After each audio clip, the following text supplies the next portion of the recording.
We had a comment about fishing line on spinning rod combos come in.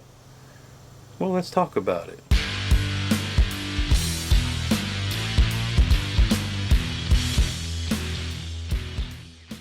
What's up, everybody? Welcome to Fishing with Gramps right here on YouTube. If you like tips, tricks, reviews, how-tos, the occasional unboxing, and some fishing, hey, you've come to the right spot. I had this question come in via a comment earlier today, asking about monofluorocarbon, braided line with a leader on spinning rods, and I kind of hastily answered saying, well, I kind of mess with them all. But then thought, there's a little more to the answer to that question. And I thought to myself, well, that's not something I can really answer very well in just answering in a comment. And so here we are making a video about it. So if you've been following along with my bass fishing tutorials, we're still talking a lot about spinning rods, because a spinning rod is still what I recommend to most people when they're first starting out fishing, just because it's a great way to learn the basics. In fact, 2 out of my 3 sons still pretty much exclusively use spinning rods just because that's what they grew up with, and that's honestly what they're comfortable with. When I was growing up, we basically only had like a medium action spinning rod, and so as soon as we moved up to needing something heavier when fishing jigs and things like that, we moved over to using bait casts. But over that same time period when my boys were growing up, we actually started seeing heavier spinning rods like this Garcia Veritas, which is a medium heavy. And my boys basically grew up throwing something like this most of their teenage years because it gave them plenty of backbone and stuck with the technique of spinning that they grew up with. So it was something that stayed in their comfort zone, and they had no need to go to a bait caster. And I still keep several of these around for when they come and visit, just because it suits them fine. They can have one of these in a medium and fish every technique there is. They'll throw their flukes, chatterbaits, whatever. But let's back up a second and start from the actual beginning. Good old medium action, probably 10-year-old skeet reese spinning rod combo that I picked up at Walmart. Monofilament line, 10 pound, Berkley, Trilene, XL. Easy casting, tough stuff. But I always start with a basic spinning rod with monofilament line in it, simply because you can find this stuff anywhere and everywhere. And most times, if you buy a spinning rod that's medium action, it's going to come with monofilament line already on it. This is probably 8 or 10 pound line. Great for throwing all the basic weights when you start out bass fishing. Wacky rigs, light Texas rigs, flukes, chatterbaits, spinner baits, swim baits. And this is the perfect rod when you're starting out bass fishing, because you can do a little bit of everything with 8 or 10 pound test line, medium action rod. I don't need to go heavier on the line, because even if I get a big bass, the flex in the rod with the lighter line and a properly set drag will let you play that fish until you wear it out. You're just not going to be trying to horse it in. I mean, you can cover a whole gamut with just this basic setup, and it's perfect for a beginner. And the reason why I like that monofilament line is you can teach that beginner a polymer knot. It's the simplest fishing knot there is, but strong and very well suited for monofilament line, and they can fish all day long. Easy peasy. Now again, this isn't an end-all be-all video on fishing line, but these are the techniques and lines that I use with various rods that I have. And you collect a lot of rods and reels over a number of years of fishing. Yeah, what happens when a YouTuber goes outside at sundown with a low battery, tries to come in, grab a fresh battery, go back outside, it's already dark. So we talked about my favorite monofilament, Berkley Trilene XL. Great, and I always say it's great for beginners. It's great for everybody all the time. But again, as time has passed and bass fishing advances, so does fishing line with the advent of fluorocarbon. So let's talk about some of the differences between monofilament and fluorocarbon. Well, each has its own place, and each shines in its own way a little bit differently. Monofilament's great, but different in a lot of ways. For one, I hate saying it floats, but it doesn't sink as fast as fluorocarbon does. Fluorocarbon is also stronger in a sense, and then it has less stretch. But there are upsides and downsides to using fluorocarbon. For example, tying a polymer knot with fluorocarbon. As you go and snap set the hook, you can literally drive the line. If your polymer knot's not perfect, it can actually slice into itself and cut that line.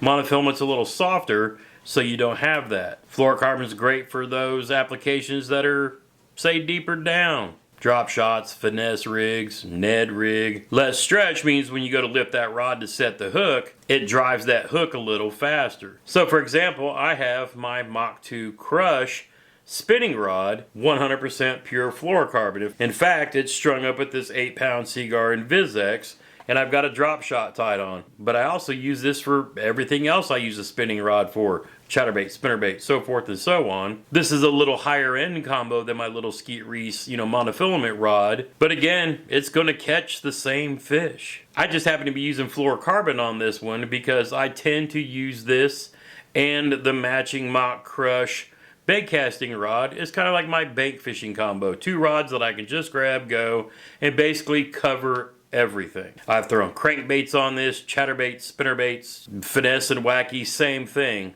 Just 100% pure fluoro. Now I mentioned spinning rod combos that are a little heavier duty that come in medium heavy action for those who just stick to spinning rods when they're fishing, just for ease of use. Don't have to learn thumb control, bait casters, all that. Like I said, my boys are 100% used to spinning rods, and they chose for the most part to stick with this kind of a solution because we have medium heavy rods, which is, you'll hear me say in bait casters, is the go-to rod of them all. So there's been every kind of fish caught on this medium heavy combo with braid on it. Straight, pure braid. And this thing throws everything from swim jigs to regular jigs for flipping and pitching.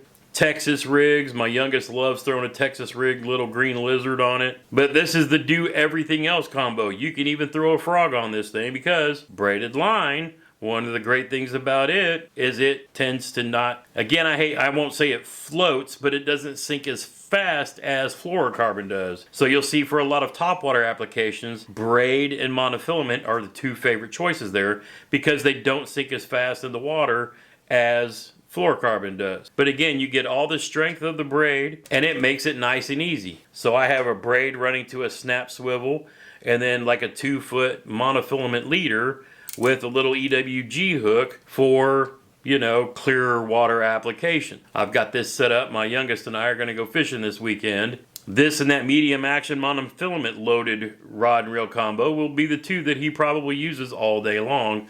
And again, it'll cover everything you want to do in bass fishing. But Gramps, everybody on YouTube says you got to use braid to a monofilament or fluorocarbon leader because that's the best and it's only the way and the best is the only way. There is no best way. Do what works for you. Do you expect me to take, and I actually have one strung up right here, my tournament rod, high-vis green braid, to a fluorocarbon leader? Why would I do that when I purely love, number one, I hate braid. For me, it seems like every time I cast or any kind of weird rod tip movement, that braid wraps around the end of my rod and I have to spend, time in the middle of a tournament unwrapping it. And it just drives me insane. But there are times, and for me, this is one of them, and this is why I have this combination. When I tournament fish in a kayak, being that close to the water, it is hard for these aging eyes to pick up the line in the water. Because a lot of the times, you won't feel the bite. You'll see the line swimming. It may have picked that wacky rig up on the fall and start swimming with it. And you don't know it until you see that line move across the water. For me, high-vis braid is easier to see than a fluorocarbon line, which will more often than not disappear in the glare off of the water being that close to it. Now, if I'm bank fishing or I'm in the boat and the line's, a good bit of distance away from me, it's easier for me to see that line because I don't have the glare standing on the bank or in the boat than I do when I'm sitting low in my kayak. Therefore, I have braid tied to a monofilament leader. Now, do I recommend this for a beginner? No, because there's complicated knots that you need to learn and be able to retie when you're out fishing.